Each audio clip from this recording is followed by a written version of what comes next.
Let's take a minute to talk about the water pan. Now, I am a firm believer in not using water in my smokers. The primary reason is that I don't think that it adds moisture to your meat. What happens is that it does create a steamier environment, which some people argue adds moisture to your meat, but I think that that steam just causes the inside of your smoker to become a mess. Let's go ahead and take a look at that water pan. Now, that water pan is suspended right here in the middle. But this water pan still has a really important purpose for me, especially in this smoker. This water pan is a device to hold thermal mass.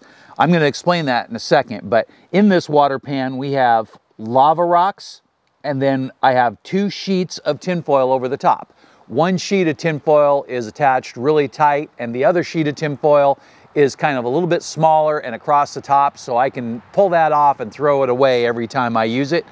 I really don't throw it away every time. I throw it away every couple times. So once it gets ugly, then I take it and toss it away. Just like I would do with any of my vertical smokers, I always use a foil tray down near the bottom for easy cleanup. Same idea, it's just for easy cleanup. Now, some people would like to have the oils from their food drop onto the fire and rise up into their food, and they say it gives an extra flavor. And I do agree with that, but I would like to prevent any flare-ups or anything that might cause irregular temperature. I want it to burn as consistently as possible. Now, talking about thermal mass, anything big and solid that'll hold heat will provide thermal mass. In some of the vertical smokers, I actually use bricks, and you can put different bricks that are temperature safe in the bottom of your smoker, and they'll get hot. And after about an hour, and when they're fully heated up, if you open the door and close the door, your temperature will bounce right back to where it was because they're holding temperature inside there. Something like this is a pretty decent gauge metal. Some of my vertical smokers are pretty thin, and it varies from manufacturer to manufacturer on how thick they are.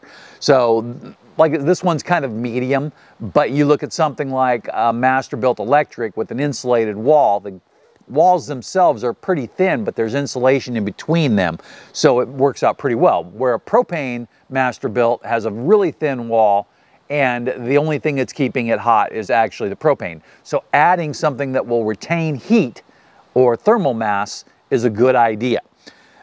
I use that solely for that. Now, water will work, but I don't want the steam because it makes a big mess inside my smoker. Lava rocks is a really good one. Rock salt is also good, but you can use sand or even driveway gravel if you want. If I use any of those foreign things like driveway rocks or sand, I like to season it well beforehand. I will take the rocks and I'll actually run them through a colander to make sure they're completely clean. Then I'll put them in my smoker and then season them, and then I'll wrap everything up tight. So that way I don't have to worry about anything making my food taste funky. You don't want to go to all this trouble and have funky tasting food.